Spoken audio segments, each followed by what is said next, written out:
চাঁপাইনবাবগঞ্জের নাচুন উপজেলার মহিষপুর গ্রামের শাহিন আলী মানসিক ও বাক প্রতিবন্ধী। এই তরুণের জীবন যেন দৌড়েই সীমাবদ্ধ। ছোটবেলায় হাঁটা শেখার পর থেকে প্রায় 24 বছর ধরে দিনরাত দৌড়াচ্ছেন তিনি। সঙ্গে থাকে নিজের বানানো ছোট্ট বিয়ারিং গাড়ি। রোদ বৃষ্টি ঝড় কোনো কিছুই তাকে থামাতে পারে না। নাচুন থেকে আশেপাশের উপজেলা ও জেলাতেও ছুটে যান, তবে দিন শেষে ঠিকই বাড়ি ফেরেন। শাহিনের বাবা তৈবুর রহমান দারিদ্র্যের কারণে তার চিকিৎসা করতে পারেননি।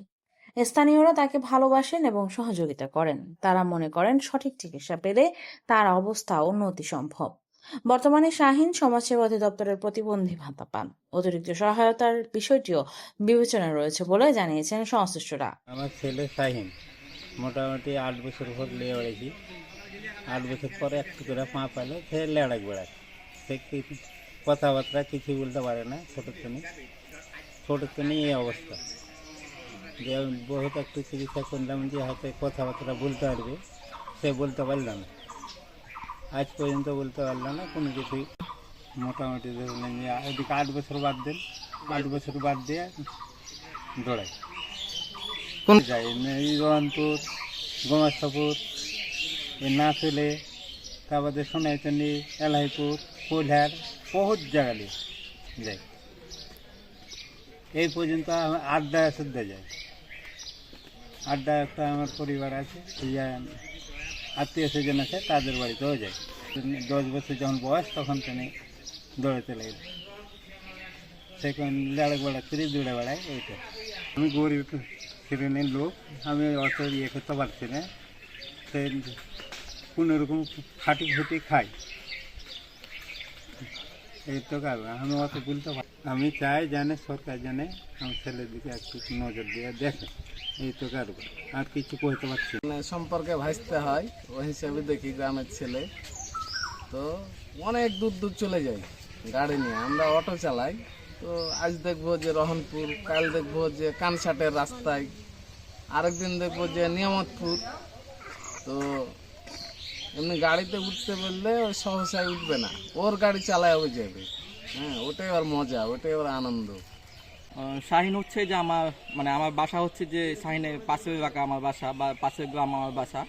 তো শাহিনকেই সবসময় শুধু দেখতেই পাই, সে শুধু দৌড়ের উপরেই থাকে। সারাক্ষণ দেখি সেই দৌড়ের উপরে আছে।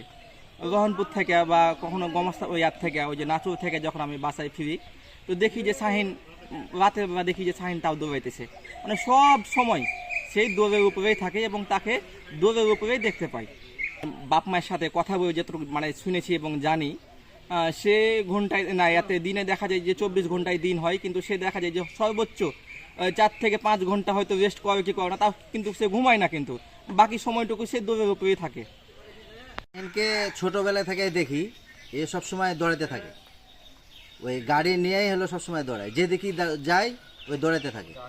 ছোটো কাল থেকেই দেখি ওই দৌড়ায়। ওই কোনো সময় হাঁটা অবস্থায় দেখিনি।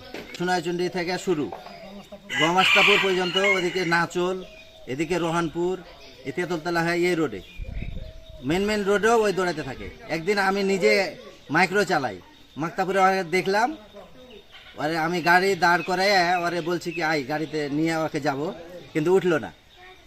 বলছে না, ইশারা করছে যাবে না গাড়িতে। ওকে নিতেই পারলাম না, আবার ওই গাড়ি ধরে দৌড়াতে লাগলো। কথা বলতে পারে না, ও কোনো সময় কথা বলতে দেখি না। আর বাড়িতে কখন ফিরে ওর নির্ধারিত কোনো টাইম নাই। খায় কি খায় না বোঝা যায় না, কোন সময় খায় কি গোসল করে এগুলা বোঝা যায় না। ধন্যবাদ আপনাকে। শাহিন আলী নাচল উপজেলার কসবা গ্রামের, ওনার ভিডিওটি আমরাও দেখেছি। ওনাকে সমাজসেবার আওতাধীন যে সুবিধা, তার মধ্যে হচ্ছে প্রতিবন্ধী ভাতা, সেটা অলরেডি কিন্তু দেওয়া আছে। আর সমাজসেবার আমরা পুরো পরিবার, সমাজসেবা পরিবার তার এবং তার পরিবারের পাশে সবসময়ই আছি। তার সুস্থতার জন্য বা অন্যান্য প্রয়োজনে যদি আর কোনো সহযোগিতার দরকার হয়, আমরা সাথে আছি সবসময়।